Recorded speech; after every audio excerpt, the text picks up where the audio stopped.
हाँ स्टूडेंट्स, तो हम लोग जो डिस्कस कर रहे थे कि इसमें आखिर मॉलिक्यूलर बेसिस ऑफ इनहेरिटेंस में वो डीएनए आरएनए तो पढ़ रहे हैं, तो क्यों सिर्फ डीएनए आरएनए? तो मैं आपको बता दूं कि डीएनए और आरएनए ही आपको इस चैप्टर में पढ़ना है। इससे रिलेटेड बहुत सारा पॉइंट हम लोग पढ़ेंगे, क्योंकि यही मॉलिक्यूलर बेसिस ऑफ इनहेरिटेंस है। कैरेक्टर को ट्रांसमिट करने के लिए डीएनए और आरएनए बहुत इंपॉर्टेंट टॉपिक है, ठीक है।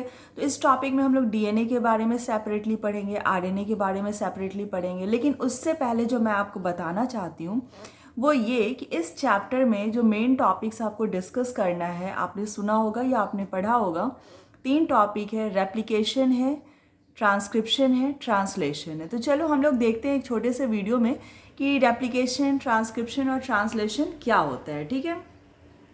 नाउ सी हियर, आप बोर्ड पर देख सकते हो, मैंने बनाया हुआ एक फ्लो चार्ट बनाया हुआ है एरो का, कि पेरेंट डीएनए से डॉटर डीएनए की सिंथेसिस होती है। आप इस चैप्टर में पढ़ोगे कि पेरेंट डीएनए से डॉटर डीएनए की सिंथेसिस होती है, and this process is called replication, and this process is called replication.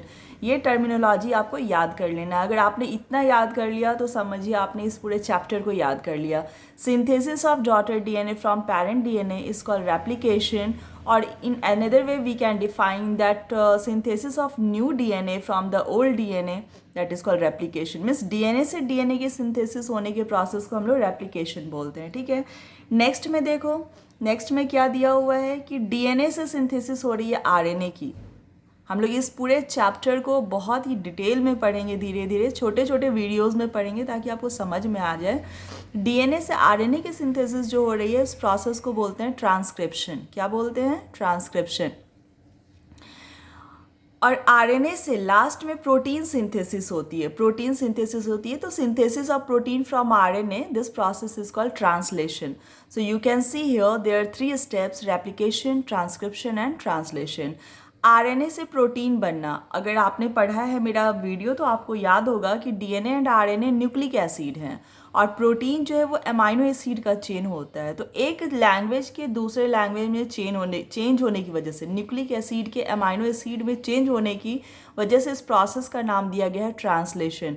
तो 3 टॉपिक है, बहुत इजीली हम लोग याद कर सकते हैं कि synthesis of new DNA from the old one is called replication, synthesis of RNA from DNA is called transcription, and synthesis of protein from RNA is called translation. इतना ईजी दिया हुआ है कि इससे अच्छी बात और कुछ हो ही नहीं सकती है। अब एक और पॉइंट मैंने इसमें ऐड किया है आपको समझने के लिए, शायद कहीं पे एग्जामिनेशन में आपको ये टर्म देखने को मिल जाए, सेंट्रल डोगमा।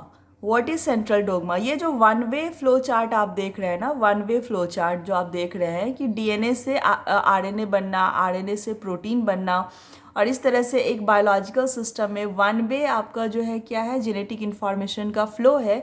इसी प्रोसेस को बोलते हैं सेंट्रल डोगमा।